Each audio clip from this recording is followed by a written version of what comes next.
Gangsta Granny, written by David Walliams, illustrated by Tony Ross. Chapter 15. Reckless and Thrilling.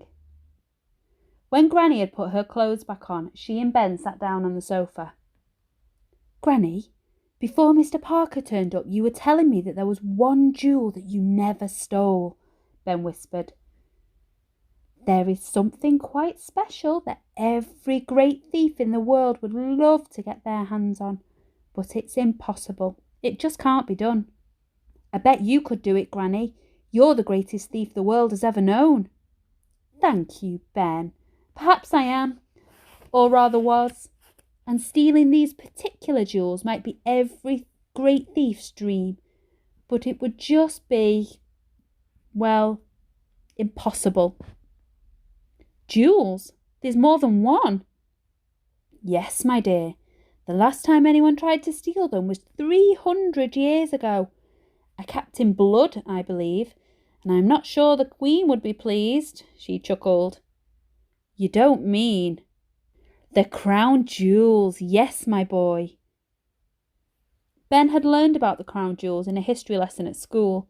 History was one of the few subjects he liked, mainly because of all the gory punishments they used to have in the olden days.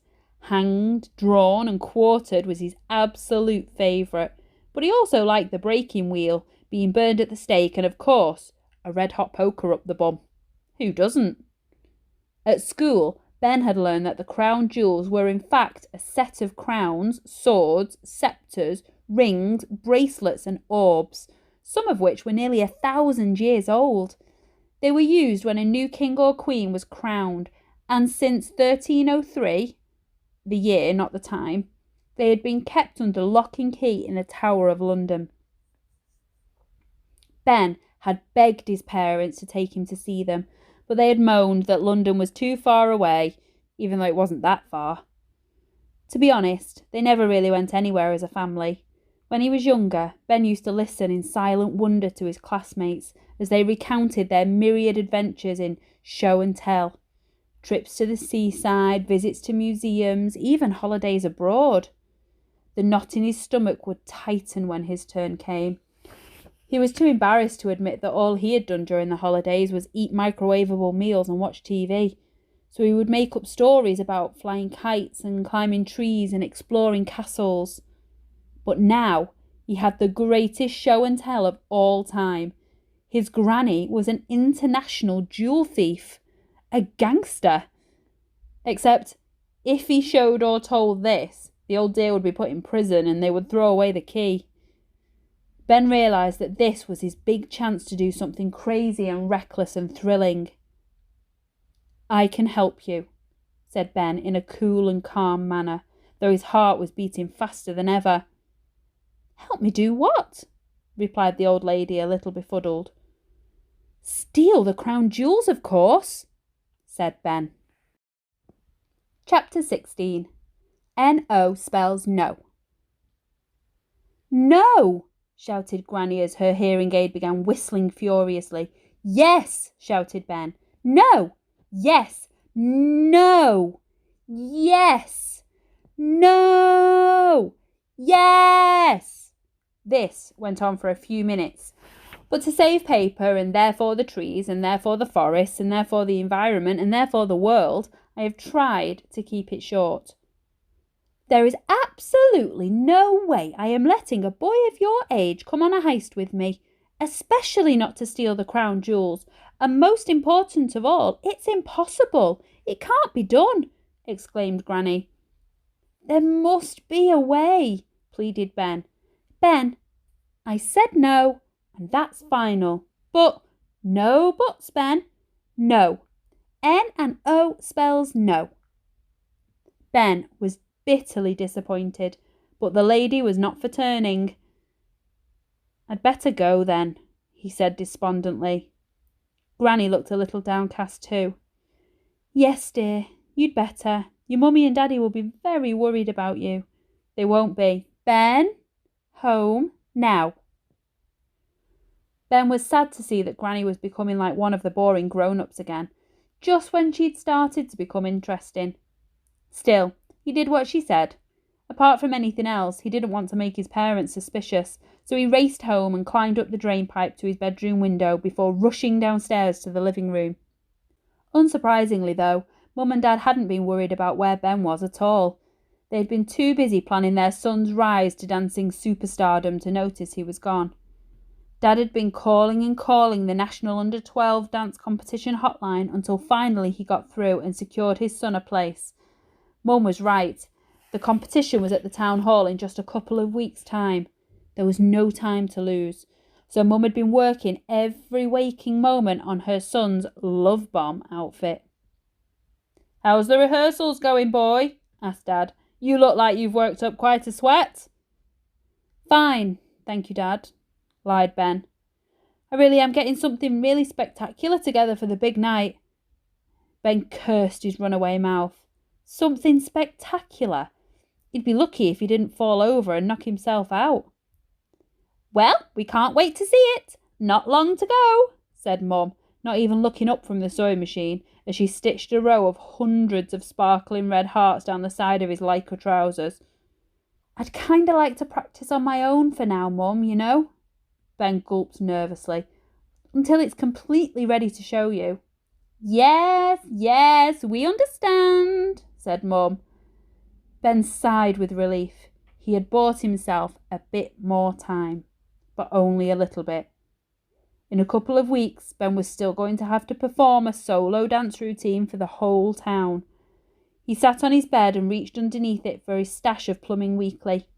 Flicking through an issue from the previous year, he saw that it contained a feature entitled "A Short History of Plumbing" that focused on some of London's oldest sewage pipes. Ben frantically turned the page to find it. Eureka! There it was. Hundreds of years ago, the River Thames, on the banks of which the Tower of London is situated, had been an open sewer. Technically speaking, that means there was a lot of wee and poo in it. Buildings along the riverside simply had big pipes leading from their toilets straight into the river. In the magazine were detailed historical diagrams of various famous buildings in London, showing where their old sewage pipes connected to the river. And Ben's finger ran down the article. Yes, a chart of the sewer pipes at the Tower of London. This could be the key to stealing the crown jewels. One pipe was nearly a metre wide, big enough for a child to swim up, and maybe big enough for a little old lady too. The article also said that when the plumbing systems were modernised and proper sewers installed, a lot of the old pipes were simply left where they were because it was simpler than digging them up. Ben's head spun as he thought about what this meant. It was possible, just possible, that there was still a huge pipe leading from the Thames into the Tower of London, and that most people, apart from very keen plumbing enthusiasts, had forgotten it was there. Ben wouldn't have known himself if he hadn't been a long-term subscriber to Plumbing Weekly. He and Granny could swim up that pipe and get into the tower. Mum and Dad were wrong, he thought. Plumbing can be exciting. Of course, it was a sewage pipe, which wasn't ideal, but any poo and wee still in it would be hundreds of years old. Ben didn't know if that was a good or bad thing. At that moment, he heard a creak in the floorboards and his bedroom door flew open. His mum burst in, holding a big piece of lycra that looked ominously like his love bomb outfit. Ben quickly concealed the magazine under his bed, which made him look incredibly guilty. "I was just going to get you to try this on," said Mum. "Oh, yes," said Ben, as he sat on his bed awkwardly, his heels pushing the remaining Plumbing Weeklies out of sight of Mum's prying eyes. "What's that?" she said. "What did you hide when I came in? Is that a rude magazine?" "No," said Ben, swallowing his guilt. This looked way worse than it was. It looked like he was hiding a naughty magazine under the bed. "It's nothing to be ashamed of, Ben. I think it's healthy you're expressing an interest in girls." "Oh no," thought Ben. "My mum's going to talk to me about girls." "There's nothing embarrassing about being interested in girls, Ben." Yes, there is. Girls are gross. No, Ben, it's the most natural thing in the world. She's just not stopping. The dinner is nearly ready, love, came a shout from downstairs. What are you doing up there? I'm talking to Ben about girls, Mum shouted back. Ben was so red that if he opened his mouth wide enough, he might be mistaken for a postbox. What? Cried Dad. Girls, shouted Mum. I'm talking to our son about girls. All right, Dad shouted back. I'll turn the oven off. So, Ben, if you ever need to... Bring, bring, bring, bring. It was Mum's mobile phone going off in her pocket. Sorry, dear, she said, placing the handset to her ear.